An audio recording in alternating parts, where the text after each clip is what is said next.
I earned my degree online at Arizona State University. I chose to get my degree at ASU because I knew that I'd get a quality education, they were recognized for excellence, and that I would be prepared for the workforce upon graduating. To be associated with ASU, both as a student and alum, it makes me extremely proud, and having experienced the program, I know now that I'm set up for success. Learn more at asuonline.asu.edu. So have you seen those pictures online? You know, all those beautiful Christmas markets, people are loving them. The hashtag Weihnachtsmarkt is trending everywhere. Today, we're diving deep into the world of German Christmas markets. We've got history, specific markets, even a look at social media. They really highlight so much about Germany, not just now, but throughout history, too. Yeah, they're not just a recent thing, are they? They go way back. Our research takes us to the late Middle Ages. What were those early Weihnachtsmärkte like? Imagine Europe in the 14th century. Winter's coming, no supermarkets, you need to stock up. These markets were like winter fairs. Necessary, but not quite the romantic places we picture today. So not the twinkling lights and Glühwein we imagine, no? Not exactly. But that's what makes them so interesting. As Germany changed, so did the markets. They slowly transformed from necessary gatherings to celebrations of Advent and Christmas. Like a reflection of the changes all around. A history lesson you can walk through. One source mentions the Dresden Strelsalmarkt. It dates back to 1434. I had no idea they went back that far. It's not just old, it's famous, too. They have a stolen festival every year with a parade and a giant stolen cake. Can you imagine? That's definitely going on my list. But honestly, history aside, it's the atmosphere that draws me in. Even the pictures online. It's a sensory overload. It's all intentional. The sights, the sounds, the smells, all designed to make you feel like you're really there. Roasted almonds and Glühwein in the air. Twinkling lights, handmade goods. Almost timeless, wouldn't you say? Speaking of smells, we have to talk food.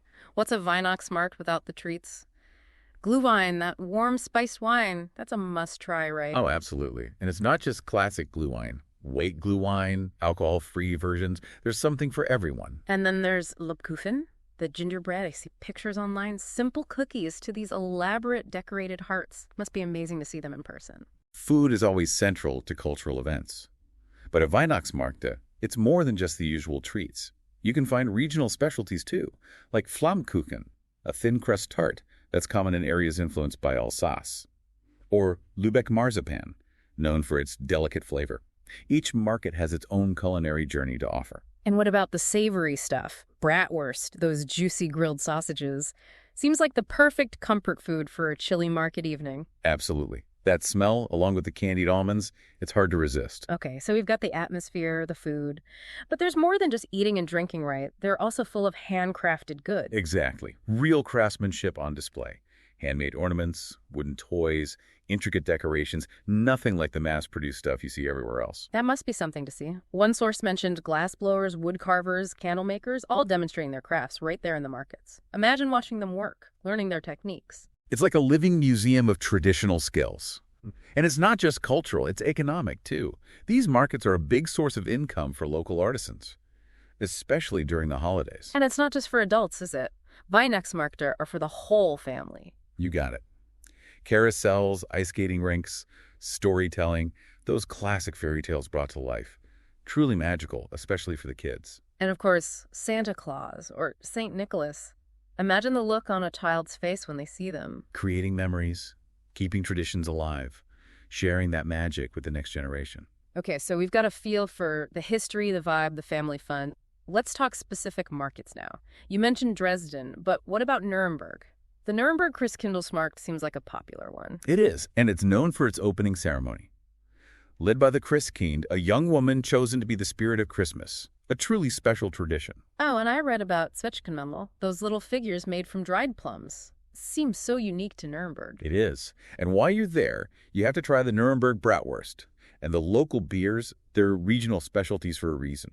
Okay, those are going on my list. What about Berlin? It seems like they have a ton of different Christmas markets. They do. Berlin has several, each with its own vibe. The ones at Gendarmenmarkt and Alexanderplatz are especially popular. That makes sense. Berlin is such a diverse city. Our sources said the markets reflect that. Traditional German crafts, international food, even modern art. Sounds like a really dynamic experience. It is. And don't forget the live music. Lots of the markets have stages. Christmas carols, contemporary bands, everything. Great way to soak up the atmosphere. Now, another one that caught my eye was the Cologne Christmas Market, right in front of the incredible Cologne Cathedral. Oh, the Cologne Cathedral is breathtaking. Right. And the market itself is so warm and welcoming. Live music, great food and drinks, all that holiday spirit. And right on the Rhine River, too, that adds to the charm. Walking along the riverbank, market lights twinkling in the distance. Definitely. And if you need a break from the crowds, you could check out the smaller markets. Tucked away in the side streets, you'll find some real hidden gems there. Now, we can't forget Rothenburg ob der Tauber. I've seen pictures of the Riderless Markt. It looks like something out of a fairy tale.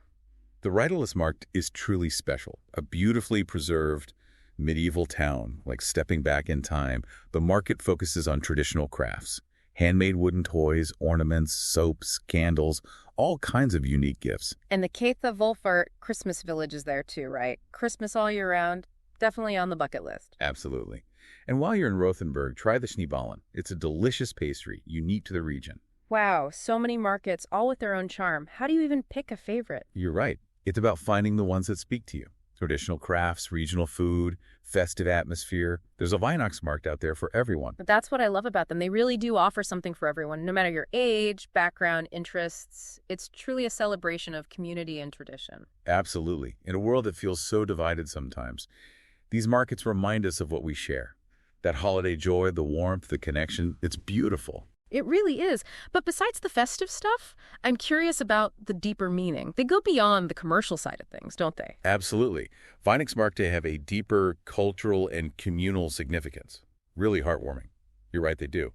Think about all those stalls run by charities. They're raising money for good causes, while also spreading that holiday cheer. Yeah, and it's not just organized charities either. Some sources mention visitors donating or taking part in toy drives and things like that. Really embodies that spirit of giving back. It's all woven into German culture, the community. It helps keep those regional traditions alive. Yeah. From the food to the crafts to the overall feel. It's a way of life. And it gives that sense of belonging. I imagine that's especially meaningful for expats or people visiting from other countries, like a warm embrace during a time that can be lonely. Exactly. A shared experience, regardless of where you're from. Speaking of connecting across borders, we can't ignore the elephant in the room.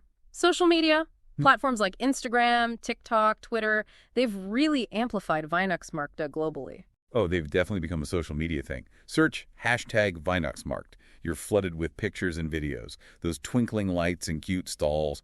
Practically made for Instagram, right? Totally. It's like a virtual tour for those who can't go in person. You see those perfect stalls, the crowds, even behind the scenes looks at how the crafts are made. And it's not just about the visuals either. Social media is full of practical information too. Travel tips, market recommendations, advice on crowds, personal stories. Great resource for planning a trip. I love that personal touch. Adds another layer to it all. You see people celebrating with their families, sharing their first-time visit excitement, or just that joy and nostalgia the market's built. It's like a community, a virtual gathering of people who love Weihnachtsmarkt. Pretty remarkable. But I imagine there are downsides too, right? Doesn't it risk making these authentic experiences feel performative? That's a good point. Social media can introduce them to a bigger audience and boost tourism, but it can also make things feel homogenized. People expect that picture-perfect look from Instagram. Markets might prioritize that over authenticity. And all that online content, it can be overwhelming. Hard to know what's real, what's worth seeing. Definitely a double-edged sword, but you can't deny its impact. Social media has made Weihnachtsmärkte a global phenomenon, a shared experience, a virtual community, all connected by these magical markets. Okay, so we've got the cultural significance, the social media side, but what about the challenges these markets face today? What stood out to you from our research? Well, one big concern is commercialization. As they get more popular, the focus might shift to profit. They might lose some of that traditional charm. It's a tough balance. That makes sense. How do you keep that authenticity while still catering to all the tourists? A lot of markets are making an effort, encouraging local vendors, traditional crafts, over mass-produced stuff, trying to preserve the history and culture, reminding people where these markets came from. Another challenge I thought of is sustainability. All those tourists, it must impact the environment, especially with waste. All those glue wine cups, food packaging, it adds up. You're absolutely right. But thankfully, people are becoming more aware. We're seeing things like reusable cups, eco-friendly decorations, sustainable practices. Have you seen the #Sustainable Weihnachtsmarkt online? I have, yeah. It's good to see that shift happening. Shows they're adapting, trying to find solutions. Exactly. And of course, we can't forget about safety and security. Large crowds can be targets, especially these days. Organizers are increasing security to make sure everyone feels safe. That's important, but you don't want it to be too much either. You don't want to lose that festive atmosphere. It's about finding that balance where people feel secure but not overwhelmed, keeping that open, welcoming spirit. That's what makes these markets special. So looking ahead, what does the future hold? Can Weihnachtsmärkte adapt to the changing times, but also stay true to their roots? That's the big question, isn't it? They're always evolving, responding to challenges, embracing new ideas, but also trying to hold on to their core values. One interesting trend I noticed is virtual Weihnachtsmärkte. Yeah, we touched on that earlier. Digital platforms are offering a way to experience them remotely. You can shop online, watch performances, even connect with other enthusiasts virtually. It's great for people who can't travel, maybe because of distance, cost, or accessibility. And it fits with the sustainability focus. Less travel means less carbon footprint. Virtual markets can reduce waste, too. Seems like a win-win. Definitely. And we're seeing more creativity with sustainability in general.